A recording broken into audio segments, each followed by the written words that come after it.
Hey, good day. We are just going to give a minute for everybody to log in. Welcome to our Registered Apprenticeships 101 session. Thank you for joining us.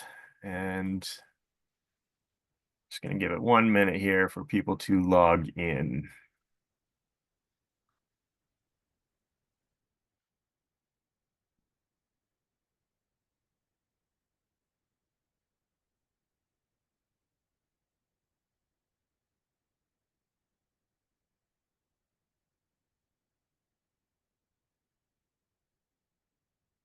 Seeing a few familiar faces on or names on here. And definitely a lot of new names. We look forward to working with you.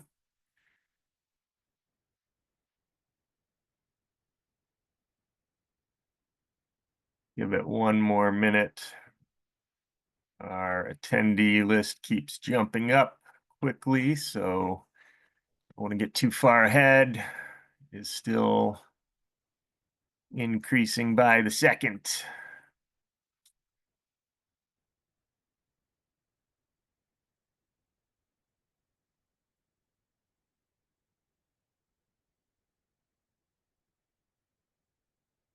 Be just 1 more second.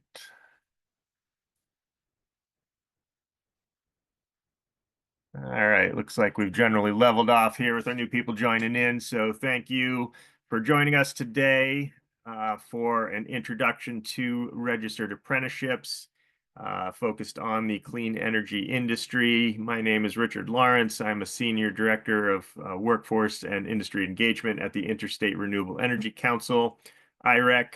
Am joined today by Mr. William Kraus, who's a senior consultant at IWSI America. Fortunately, Deborah will not be joining us today, but she is another one of our colleagues that we work with over there regularly on these activities.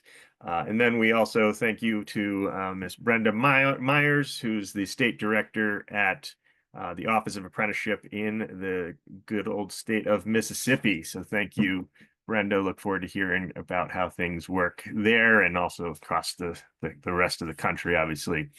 So we are, switch slides.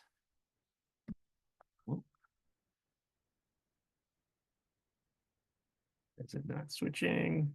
There we go. Okay, quick agenda. I'll give kick us off here. We'll hear about the intro to the webinar series and National Apprenticeship Week. I'll handle those because Deborah wasn't able to join us. And then we'll move bulk of the presentation into having Mr. Kraus and Brenda talk about the apprenticeship system and how to navigate that. At the end, we'll conclude with some resources and have plenty of time for questions and answers. We will try to keep this to within an hour, but we are able to stay on if we have more questions after that to address. So just want to kick off with a couple of ground rules. There is closed captioning available. If you look at the toolbar down at the bottom of your screen, you should see that option to show those captions and can enable that there. We have everyone on mute by default, but the chat and Q&A are both working. So please submit into the Q&A tab any questions that you do have throughout the presentations. We will have time at the end to go over those, and we'll also see those as we're going through, so we may be able to answer them as we're talking about the topics. But generally keep those to Q&A, but go ahead and pop them in there so you have record of them while it's fresh in your head. The chat is also open, so if you have other conversations, or if you're having any technical issues or things like that, please put those into the chat. And this is being recorded, as you should have seen when you logged in. And so this presentation, the slides and the link to the recording will be sent out as follow-up. Expect to get that out early next week, definitely before the Thanksgiving break.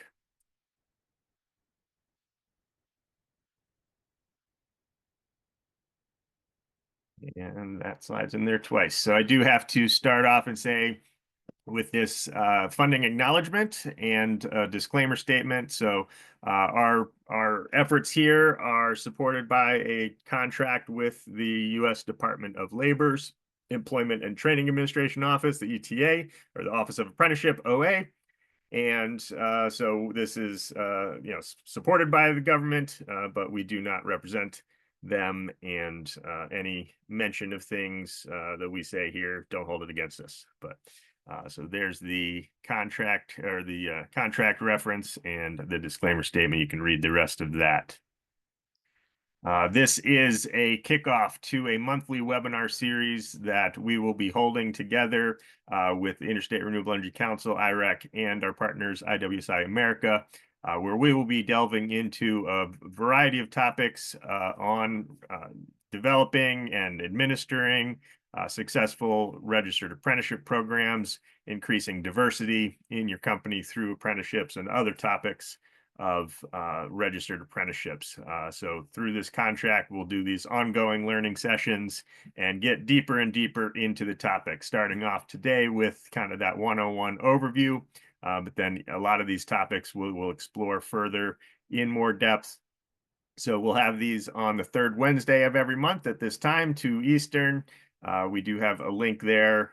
You can scan that code or visit our website and get more info. All of the registration links and the topics are set up on that code for you to sign up for now. So we look forward to seeing you throughout the coming year and exploring all of these topics in more depth.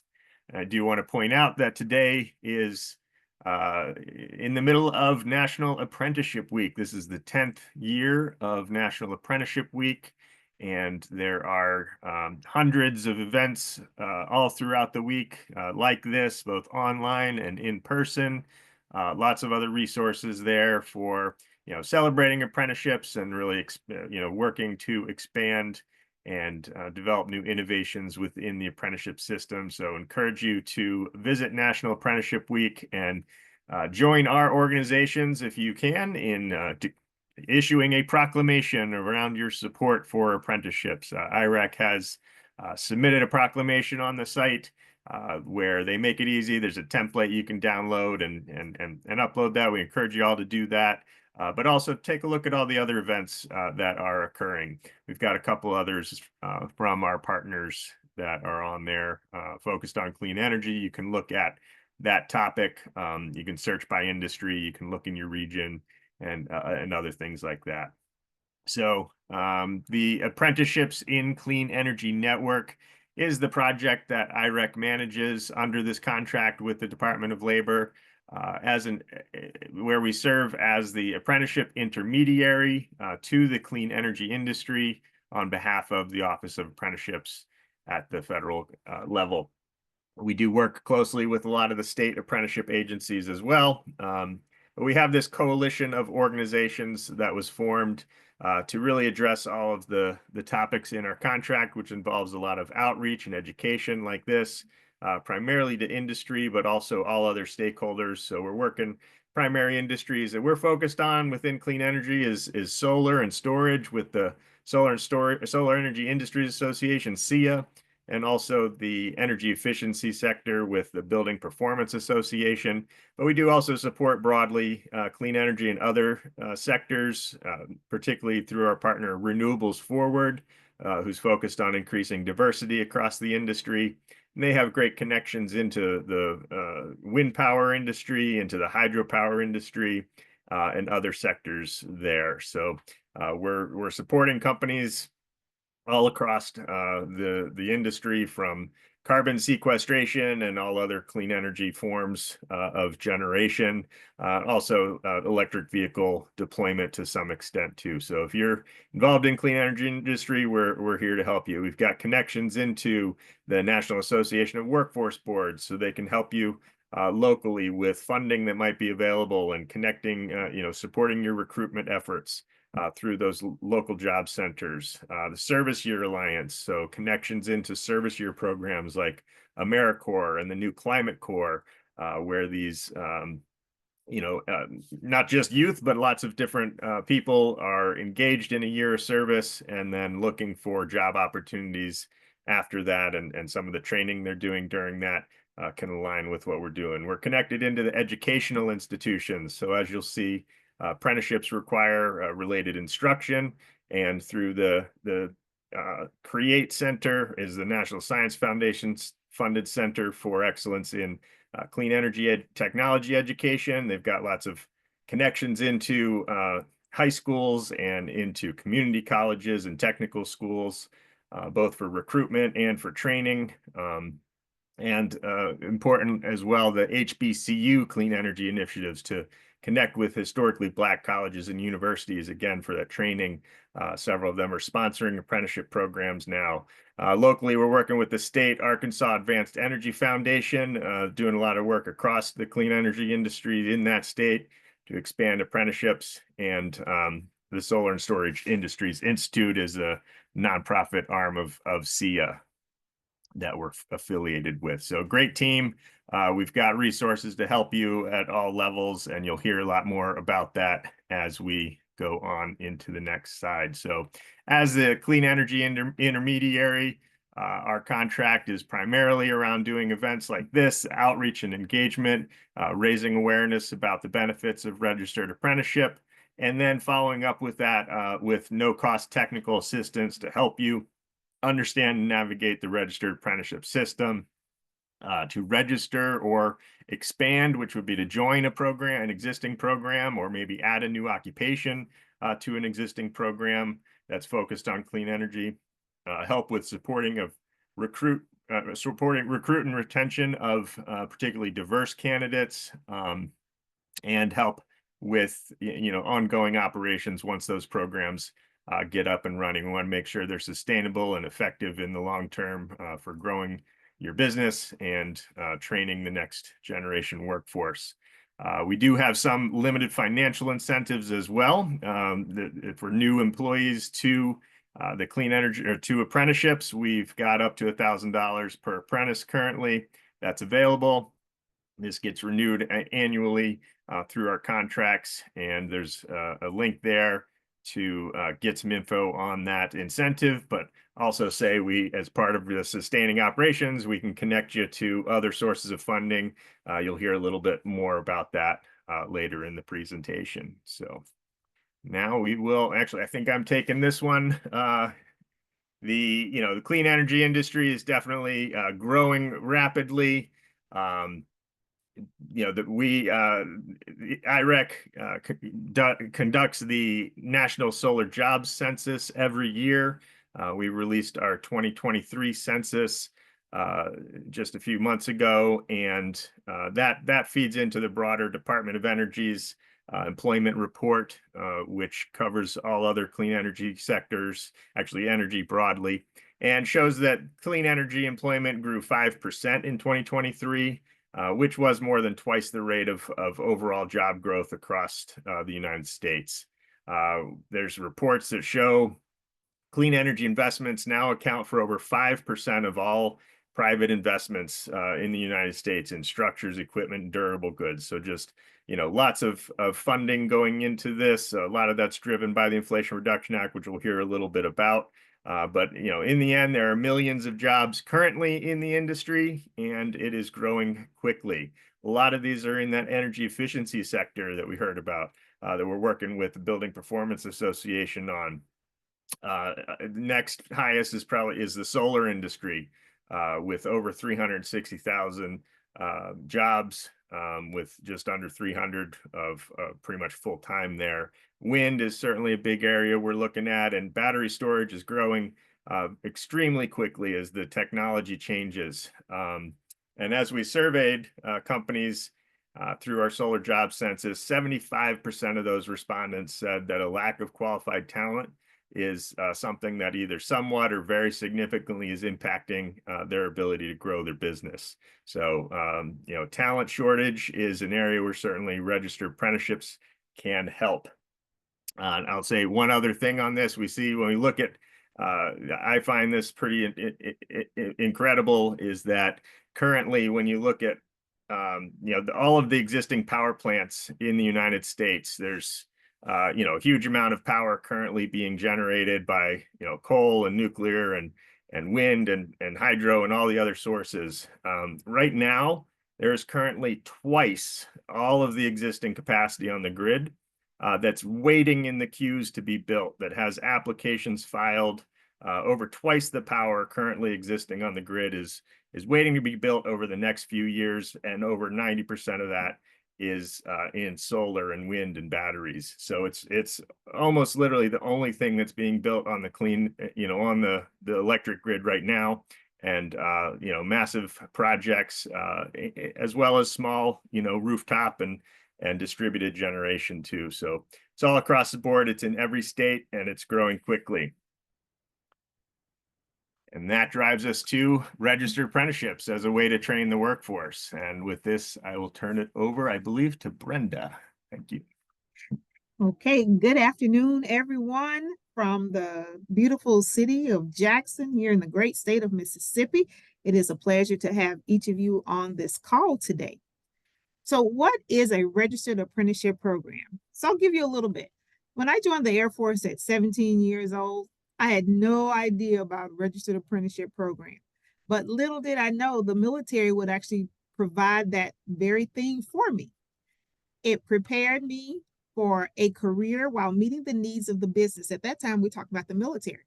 But what it actually does, it prepares the workers for careers while meeting the needs of businesses for a highly skilled workforce. Earn while you learn. So just imagine a 17-year-old leaving the state of Mississippi, earning a paycheck for the first time. Be it small or whatever at that time compared to today's standards, it still was earn while you learn. It was a model. I got paid from day one. And that's what happens with our apprentices. It is a paid job from day one. It is made up of several components, but two key components are the on-the-job learning under supervision of a mentor or journey work. The work process schedule defines at least 2,000 hours dependent upon the occupation, and the related instructions, which approximately 144 hours per year minimum. Next slide, please. And registered apprenticeship is an apprenticeship program that meets standards defined by the United States Department of Labor or a state apprenticeship agency.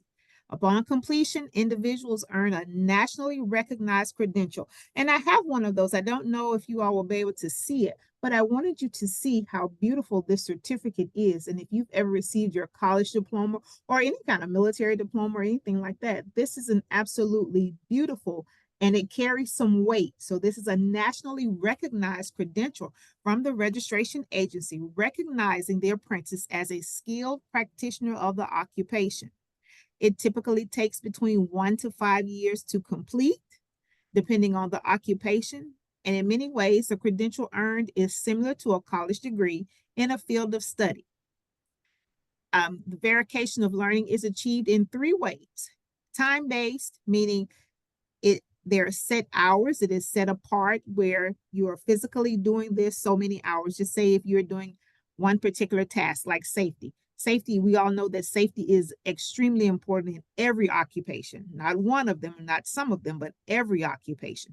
So you could have a program that you have to have 100 hours of safety, or you may have to have safety, so many hours of safety every week. The competency based. Now, this is a newer one, but it is based on the skill or the knowledge that has been attained. And in most cases, people think about a college degree. You've gone through 120 hours. I think those are the minimum hours required for your college degree in a particular occupation, and you are able to use that competency base to show performance of a skill. And the hybrid is a combination of the two. A hybrid means I have some skills and some book sense or seat sense in this occupation to make it work, to expand my knowledge or expand how the employer wants me to know how to do this job. Next slide. I think, Mr. Bill, is that you?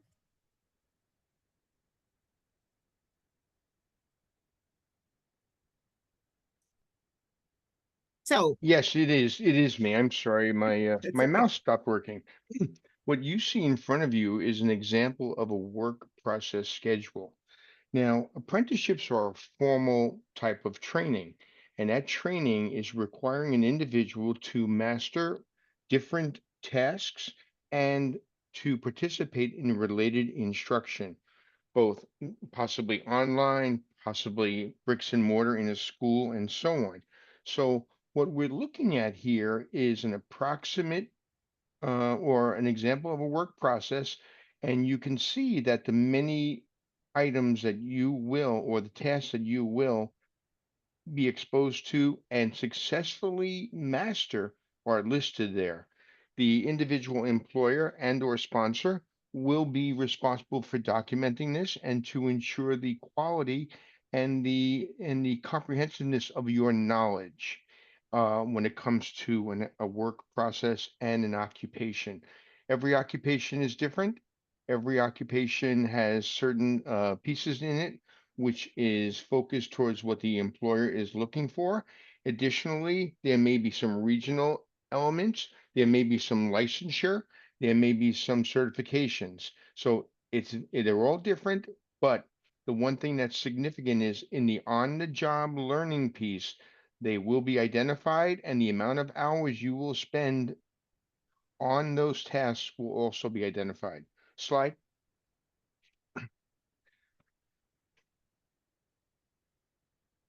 Now, what makes registered apprenticeship is very unique is that it is not just the on the job experience, but it's also the technical instruction that an apprentice will participate in. This gives the apprentice the reason why you're doing something. It gives them the background, it gives them the technology behind it.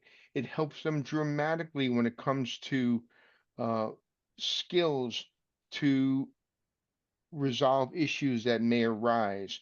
It helps them in the safety world. It helps them understand why they're doing something. And it also, very importantly, lets the individual know that what they're doing is part of a bigger structure. Now, there is coordination that does happen between the related instruction and the work process, or I should say, the on the job learning. So, we want to make sure the individual has enough knowledge to be able to replicate or to master the skills that are being utilized at the work site. So, they do work together and they feed off each other. Now, it's very important to mention also that there are many ways to get related instruction, and that could be done online. It could be done through a program such as NCCER. It could be done at a community college, and it could be done at a local provider of education.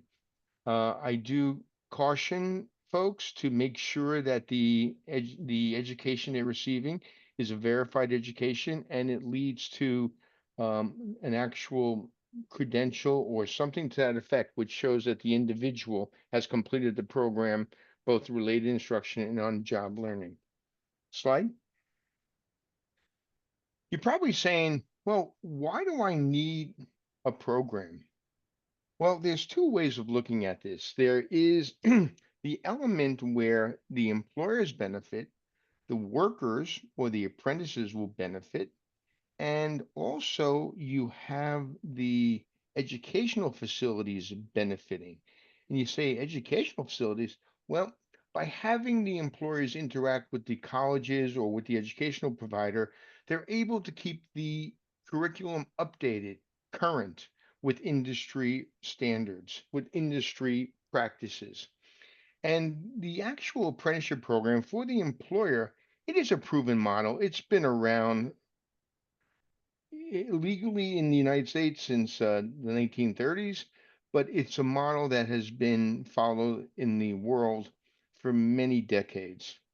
It does increase worker productivity tremendously because now they have the skill to be able to address issues and they have the ability to understand and very importantly, when they're going through their apprenticeship program, they have a mentor, they have a journey worker, they have a mechanic, they have someone who is teaching them the ropes. They're teaching them the way it works.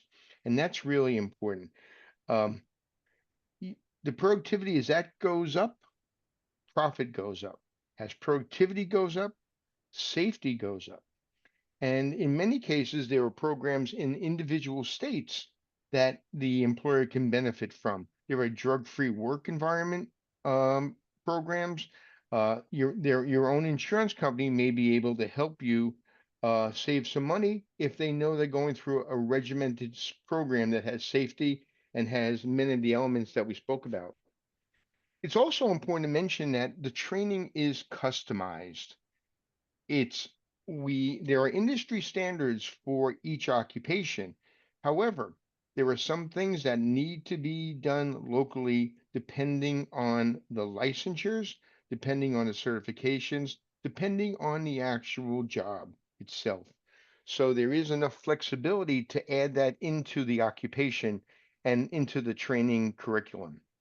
Slide. More benefits. Reduced turnover and improved retention. I'm sure every employer out there is experiencing a shortage of quality workforce individuals. In addition, that you train somebody and they leave, or in many cases, they don't finish the training. Well, registered apprenticeship actually reduces the turnover, which means it reduces the cost to the employer. There is improved retention. About 94% of apprentices stay in that occupation or with that employer when they complete the program. Diversity is a very important element here. And the earn while you learn model actually will help dramatically when you are bringing individuals in who have traditionally have not been included in the opportunities. The earn while you learn model can reduce barriers. It can bring in individuals who in the past were disenchanted with the way systems are working. The programs are very carefully monitored by the U.S. Department of Labor or the state apprenticeship agencies, but at the same time, it gives the individual employer flexibility.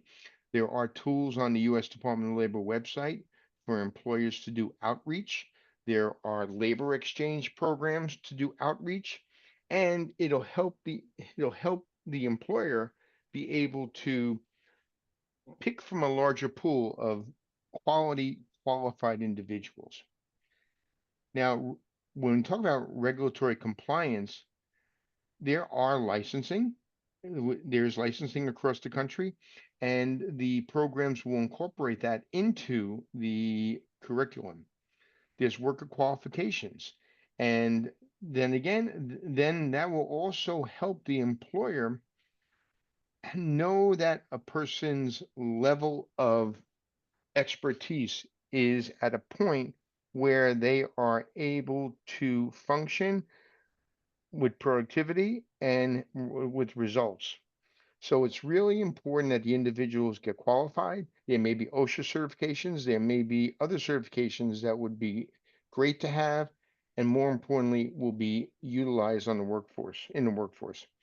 There are public work requirements and Inflation Reduction Act provisions.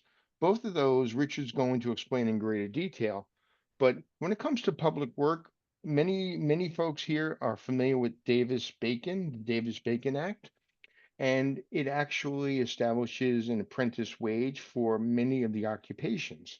And the Inflation Reduction Act is a program which is administered by the IRS, and it covers tax benefits for for taxpayers who are managing registered apprenticeship programs. The Inflation Reduction Act also has requirements that there is a certain percentage of apprentices that are needed on every job. So this will be your opportunity to be able to really understand the Inflation Reduction Act, the public work requirements, and we will make proper referrals to the Department of Labor's Wage and Hour and the IRS to give you assistance. Now, also, there are many benefits which are offered that are besides the ones we just mentioned. There's tax incentive programs. State of South Carolina has a tax incentive program. Tuition support. Many states will provide free or very low cost education to the apprentice as they're going through the apprenticeship program. The individual veteran who has been recently discharged would be eligible to receive their GI Bill benefits, which is a housing allowance for the duration of the program. There's also state programs that are out there that are administered, such as the Texas Workforce Commission has a significant program.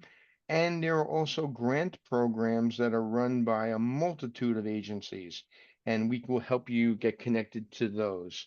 So you can see there are many benefits that are available to both the apprentice, to the employer, and to the actual educational facilities. Richard?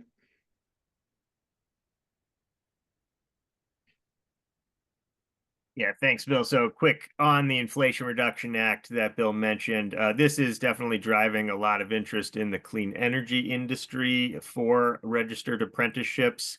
That is because the majority of the tax credits and deductions that are included in the Inflation Reduction Act have specific requirements that apprentices must be involved in the construction of those projects.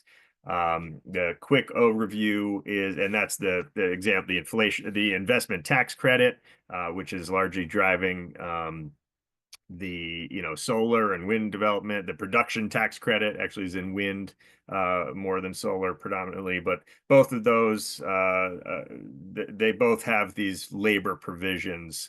The first one is these labor hours requirements, so 15% of all of the construction labor hours. This is performed by, quote, laborers and mechanics, so the people holding the tools doing that manual labor. 15% of those hours do need to be performed by a registered apprentice to get these tax credits. Actually, we'll see next slide. Then there's a participation requirement, which essentially says every contractor or subcontractor who is involved in that with those laborers and mechanics, if they have 4 or more people working on that project at any point during the duration of that construction, they need to have at least one apprentice. So, essentially every contractor, unless they're very, very small, kind of one-off person comes in and does something, you're going to have to be participating in the apprenticeship system. There's a ratio requirement, which means that you do have to maintain your ratios. Those ratios are defined within the apprenticeship program, and sometimes are dictated by states for certain occupations. Generally, in the construction trades, you're looking at a 1-to-1 ratio of the apprentice to that journey worker, supervisor, mentor. Some states may require more journey workers to supervise each apprentice, and occasionally there are some programs that are approved for more apprentices for each journey worker, but typically it's a 1-to-1, at least for new programs in the construction trades.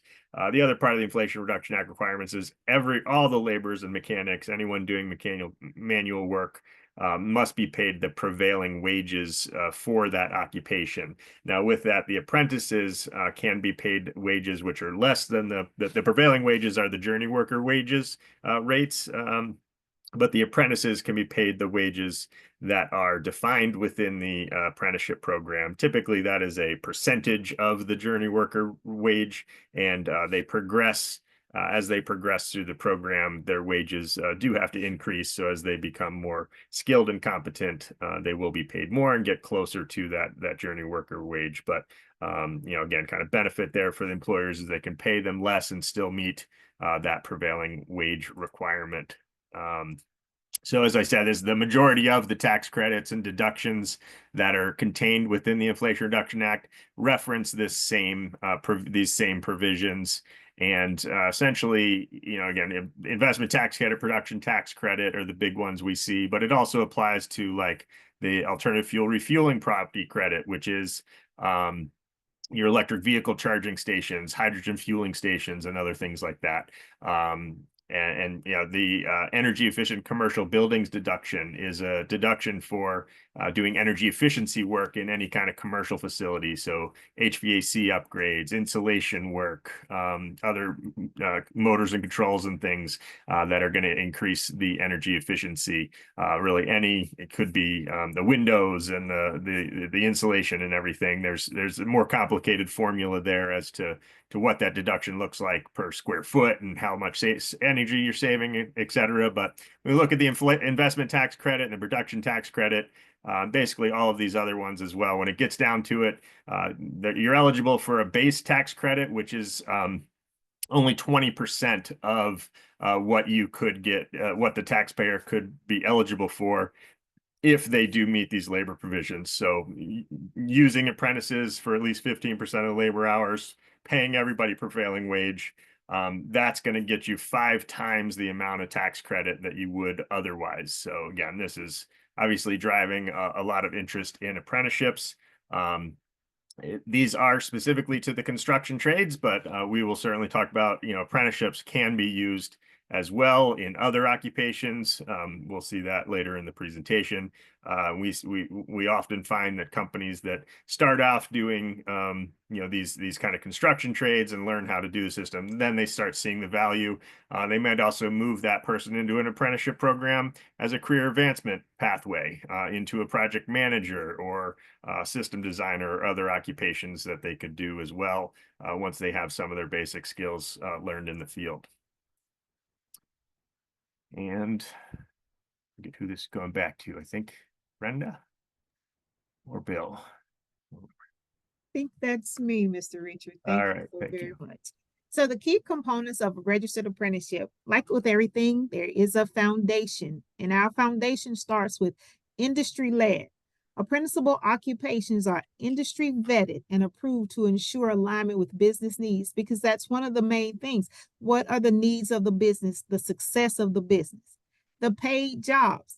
Everybody wants to get paid, and apprentices are paid employees from day one who produce high quality work while they are learning skills that enhance the employer's needs. Next slide.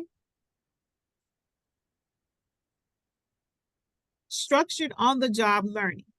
An apprenticeship develops skilled workers through structured learning in a work setting under supervision of a skilled mentor, a mentor or a journeyman. And believe it or not, those mentors and journeymen are just as important because they have been trained, they have been in this field for a while, and they know the needs of the business. Supplemental education, where we call our related instruction, supports attainment of job knowledge and skills through virtual or in-person classroom education. Sometimes you will refer to this as that seat work, but that seat work or theory is just as important for an apprentice to understand while they are in the program. Next slide. Diversity. Regulations ensure registered apprenticeships have strong non-discrimination, anti-harassment, and equal employment opportunity recruitment practices. Whenever we go out on a site, that's one of the things we're always looking for. Hey, is this open up to everybody? How are you recruiting? So we always want to make sure that that is there, because one of the things here are non-traditional occupations where females that are interested. This week, I've had the pleasure of meeting a young lady who was in HVAC. She was with a Job Corps Center. And believe it or not, she was the only female with about 8 guys, and they were ranged from electrical to construction, and her interest was HVAC. Quality and safety. Apprentices are covered by workplace protections on the job and taught safety practices in their field training and related instruction. Safety is going to be day one on every job. It is just that important. Because one, we have to take care of the apprentice, and the business, they don't want any accidents while they're performing these jobs. So quality and safety is always going to be at the top of the list. Next slide. Credentials. So I showed you guys that beautiful certificate. It offers a portable, nationally recognized credential to be issued at the completion of the program. And it also may include other industry credentials as part of the program, like OSHA. You have OSHA 10 for safety, the NABCEP, the BPI, the GWO, and the NCCER. All of those are different programs that provide training. Next slide. So here are the types of registered apprenticeships. We have 3 different ways where someone that may be interested in an apprenticeship can join. We have first the joint labor management sponsored. And this is where you may have a collaboration with a local union through a project labor agreement, becoming a union signatory contractor or other arrangement. And what I have found while doing this is I'll have a wonderful working relationship with my locals from the IBEW, the Boilermakers, the pipe fitters, the plumbers, all of them. And they have wonderful working relationships with other employers in the area. And what they do is they are responsible for the oversight of the program. They are responsible for the training as well as maintaining our Rapids database. We also have group sponsored, which is non-joint, and you can participate in an apprenticeship program by an educational institution, a community-based organization, or a trade organization, or a consortium of employers. And with this, most of our community colleges here in Mississippi, they oversee our group-sponsored non-joint programs. And the last one is our employer sponsored, and that means you as the employer, you develop and administer an apprenticeship program in-house as an employer sponsor. Related instruction may be provided in-house by an educational institution or by another training provider. And with that, as an employer himself, you oversee your employees, the information that has to be maintained in the database, and it's done directly by you. And Mr. Richard, I think that's Mr. Bill. That's mine, yes. You're probably wondering, hey, I've heard so much about apprenticeship. How do I get involved? And there are many ways you can do it. And the first would be you identify an occupation. Think about it. If you're going to do wind turbines, you want a wind turbine occupation. And if you're doing solar, you may be interested in a construction craft laborer, or you may be interested in an electrician, and so on. And then you have to determine what kind of sponsor or what kind of program you're going to be involved with. And then as you do that, you figure out who you need as an ally. There are existing programs out there already that are group programs that you can contact, and you could say, hey, can we join your program? And they can respond and tell you yes, no, or you can register your own program. And you register programs by contacting individuals like Brenda, or you can contact the ACE network and we'll be happy to assist you with the program development, the sponsor standards, and help you even identify some work processes which would meet your needs for that particular work environment.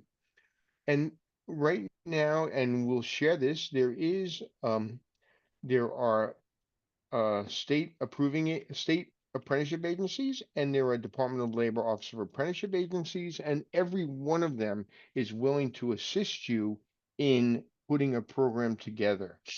It's best if you come to us and we can help guide you a little bit, and then we will be able to um, help make that connection with the state entity, and we can go forward. And as you develop a program, it gets certified, it gets reviewed, it gets registered. And at that time, I would suggest that you register with the VA because you want to make sure you can tap into those veterans benefits for your returning veterans, and that's an important piece. So as you go into this, you're not alone. You have folks like Richard and Brenda, myself, and there are many people on this call who develop programs every day, and they'll be happy to help you make this work. And you'll find it to be not a very painful process at all. Slide, please. There is a national apprenticeship system, and you can see from this map, about 50% of the states are run by the states, the state apprenticeship agencies, and about the other half is the Department of Labor. In any case, the individuals there are meeting the requirements of registered apprenticeship, and they will assist you in registering your program. And that is really important. Registering your program will give you some of the benefits that were mentioned previously. It'll help you develop a workforce.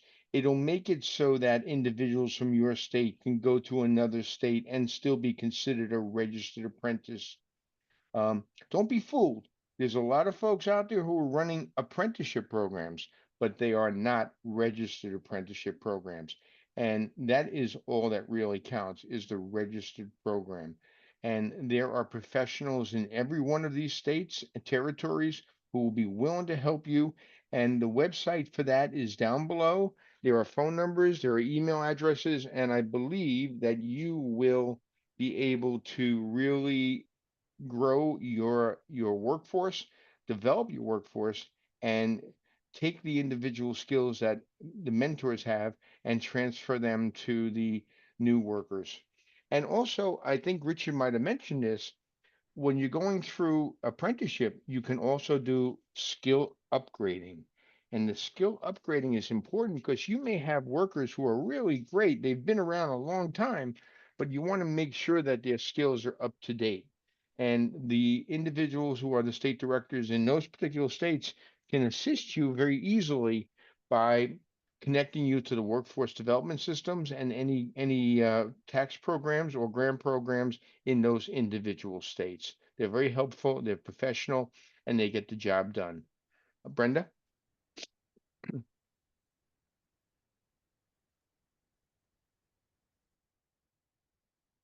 Okay, I apologize for that. Thank you, Mr. Bill. Program standards. Now, this is one of those fun parts that I do enjoy doing as part of my job.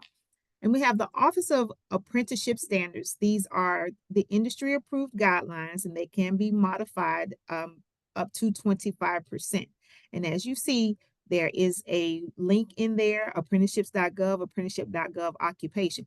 Our apprenticeship.gov website is absolutely phenomenal. It has a lot of information on the whole entire process. So when you think you're interested and you want to just go look around, please go to apprenticeships.gov and look at the various occupations that are there. So we have what we call our local program standards for companies that are locally in the state. And since I'm in Mississippi, I'll just use my state, that this is their home base and they want to register a program, maybe a small, maybe a large company, but they are specific to here in Mississippi. That's considered a set of local program standards. They are registered in the specific state or SAA, which is the State Apprenticeship Agency, or the OA, Office of Apprenticeship. And then we have what's called our national program standards, and they can be used for multi-state non-construction programs. In most cases, it is a company that is physically brick and mortar, if I'm not mistaken, in at least 4 different states. And we do have a wide variety of national programs in a plethora of different occupations. So if you know your company is located in Mississippi, Texas, Colorado, DC, then you may want to consider national program standards. And then we have the national guideline standards for apprenticeships. And these are pre-certified templates that can streamline registration for local standards. And that means when we look at occupations or high demand occupations, like electricians, let's try nursing or phlebotomy or something like that. So when we talk about those high demand occupations, they can be set up on this national guideline. So it makes it easier for someone that's considering a registered apprenticeship program to get their program registered in their state and potentially expand it as it grows to other states. Next slide. So the components of a registered apprenticeship program standard is apprenticeship approach in time, and we talked about that earlier. We have the time-based, the competency-based, or the hybrid. The work process, which Mr. Bill talked about for the on-the-job training, OJT, and related technical instructions. Then we have the minimum eligibility, and in most cases, we're talking about an age. So an apprentice can be at the youngest, 16. Okay, so you have to keep that in mind.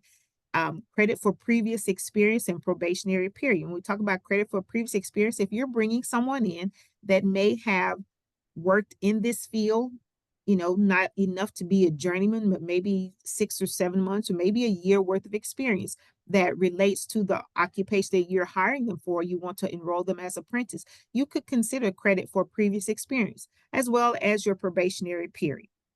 The ratio of apprentices to journey workers. In all of our occupations, we have a 1-to-1. That is the Department of Labor's 1-to-1, 1 apprentice to 1 journey worker. The apprenticeship wage schedule. Now, the apprenticeship wage schedule can be built up in a number of ways. That just depends on you as the employer and the length of time that the program is. The Equal Employment Opportunity and Affirmative Action Plan. Those are very important as you go through the registered apprenticeship process. And in the course of registration, each one of those has a different section that, whether it's me or one of my colleagues in the field, will actually sit down and go through with you so we can discuss the anti-harassment, anti-discrimination, how we can help you recruit underserved, underrepresented areas with the affirmative action. So we have a, believe it or not, this is it's just a wonderful program. It's a wonderful process. I just had the opportunity to go through 3 of them in the last 2 months with several of my employers here, and it works really well. It's clear cut, and also they've included the Green Workforce Connect. Those are resources for you at the bottom of the page down there. Yeah, that's what we've got, a toolkit online there on the Green Workforce Connect that really goes through all of these components and explains them a little more, and the considerations you may have when setting up a program or evaluating a program that you might join. So if you join an existing program, you're going to have to follow their standards. But if you create your own, you're going to have to, address each of these topics. And Mr. Richard, I think, is it still mine, Mr. Bill? I'll take, I think this goes back to Bill, but yeah, I'll take this real quick. We've got just a couple minutes left to try to stay within an hour. I think I will say there was a little confusion. I think we were planning on 90 minutes, but I think maybe the link went out only for an hour. So we're trying to keep to that. But basically, you've heard all the occupation, or the apprenticeship program is really based around that occupation that's industry standardized. And to be an apprenticeship, it has to be an occupation that's typically learned on the job rather than in the classroom. So you'll see occupations that you aren't generally able to do apprenticeships for, although I'll say we do see that changing some with some nursing and teaching and some other occupations like that being approved and seeing a lot of interest these days. But generally, that occupation is kind of recognized within the industry. Again, it's similar to that degree. You understand when somebody completes an engineering program or a botany program or a literature program, what they completed. It's the same with apprenticeship. If they completed an apprenticeship as an electrician or as any of these other, a project manager or a salesperson, you're going to have an idea that the skills that they've learned in that program throughout that training, it is also an occupation that needs at least a year of training. So some example I use here, being a burger flipper at a fast food restaurant isn't really an occupation to train in apprenticeship, but being a chef or a restaurant manager would be something that you could train, because it's going to take a little bit longer to learn that job. So these are kind of just the criteria that are used to evaluate occupations and why certain occupations are able to be taught through apprenticeships, others aren't. Ultimately, there's over 1,000 occupations that are already approved, and these are the criteria that are used if you do want to get a new occupation approved that isn't already recognized as well. Some of the common occupations. Oh, this left some of the. Looks like we didn't complete some of this slide, but these are some of the common occupations we're working with. In certainly photovoltaics, you definitely need electricians involved. in the project. Many other renewable energy sources are electricity based, and electricians are going to be there. On the maintenance side of things, you might see occupations like the wind turbine technician. That's an approved occupation for maintaining wind turbines with their mechanical and and electrical equipment. Solar technicians. Solar is not an approved occupation in and of itself, so we often see and apologize, this slide wasn't completed here, but we see the construction craft labor is often used. Carpenter, the carpenter union is doing a lot of solar installations. They also do a lot of that mechanical installation work. And other occupations, iron worker, others that are already approved are able to do those that kind of mechanical side of things. On energy efficiency, we see occupations like the energy auditor, someone that comes in and analyzes the loads in the building and identifies opportunities for reducing those. The weatherization technician is going to be that person that comes in and does that weather sealing, installs that insulation and seals up that house or building. Certain industry specific occupations like hydropower has a hydro plant operator is an approved occupation. So again, there's plethora of occupations, each one's different duration, and you may have to use an occupation that maybe isn't the same title, but you can call them whatever you want. The actual titles of the jobs that these people do at the work, but they have to be kind of bucketed into one of these approved occupations. Certainly lots of occupations in non-construction, as we said as well. Growing interest in certainly the cybersecurity and other technology occupations. I know we had a question on that in the chat, and yes, and we often, like I said, see companies that start to do a program maybe with their field workers, construction crews. Then they see the benefits of that training model, all the benefits we heard about earlier, and they start applying that to other occupations. And it's important to note again that these can also be used as a career pathway. So they may start off as that weatherization technician, working in the field, but then after a couple of years, maybe move into that energy auditor role or maybe a quality inspector role, and then go into another apprenticeship or a project manager. We see different occupations in manufacturing, lots of growth in that sector, and again, see career advancement there from kind of your line worker up into that quality control inspector or other occupation, maintenance technician, things like that. Software and technology. There's lots of new occupations coming about there, and I think you see more flexibility within the system to really make it work for really whatever job that you want to train somebody in. We can help you figure out what occupation's the best fit, and if it's not already approved, see about getting it approved. And we are right at the hour. We will stay on for another few minutes if there are more questions. And let me see what we got in. I know I did answer one. Want to make sure. So somebody asked about if we can help with compliance around some of these tax credits and stuff.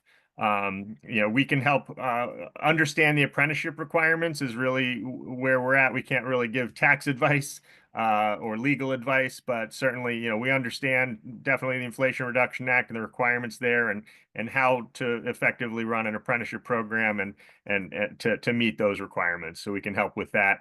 Not as much on the prevailing wage side of things in our scope, but we can connect you to some people that have that expertise.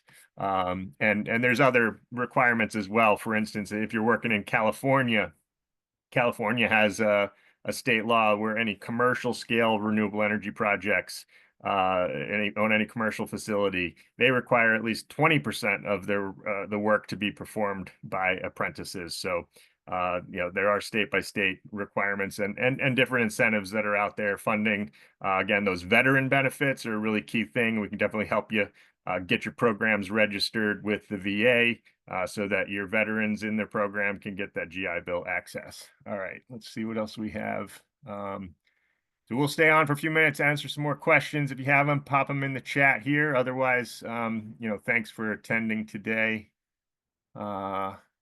Let's see. Solar panel installation occupations. Yeah, and there is a memo that Department of Labor has around the occupations in the solar industry. So we definitely encourage you to look at that apprenticeship.gov website and search for the memo on that. It talks about the different occupations. You can basically use any construction trade occupation is able to work on solar installation. And so you kind of need to work within the existing trades there to do that installation work. We can help you navigate that. We've seen a few that work. Again, some different states may have some state requirements. Oregon has a license for limited renewable energy electricians. So it's an electrician program. It's only 2 years, and they can work on any renewable energy systems, and there's an occupation approved for that. So you see some state by state variation as well. I think we've got all of the questions. But yeah, there's actually going about journeyman or journey person. We talk about that a lot. Sometimes there's definitely a difference between the licensing requirements in a state, and sometimes the license system will call somebody who's attained that license the journey person, and then they might have the master's license as well. That is different definition than what the apprenticeship uses for journey worker. Journey worker is essentially somebody that the company has identified as being proficient and competent in that occupation, and then they're the one that's going to be designated as that mentor or supervisor for the person learning, who's the apprentice. So the definition is not directly tied to the licensing. It's really the demonstration of the proficiency that they're able to serve in that role. Energy efficiency wraps considered construction programs. That's a good question, and I think is debated in some areas. Generally, we see, once the building is created and built, then the work on that, so similar to like a wind turbine technician, going in and maintaining that structure and changing out components and stuff. Typically, certainly energy auditor should be, they're not really touching tools, but unfortunately, I think it is actually classified as a construction occupation in the ONET code. But yeah, it's kind of state by state there in terms of some interpretations sometimes, I think, but we can help you with that. And yes, we will be sending the recording and slides. And anything else? Thank you all for attending. So I think that's about it. And thank you to my co-presenters here, Bill and Brenda, and our staff that's helped behind the scenes on this, the Michelles and Avery and others on our team. So have a great rest of National Apprenticeship Week, and we look forward to seeing you next month as we continue this webinar series. Thank you, everyone.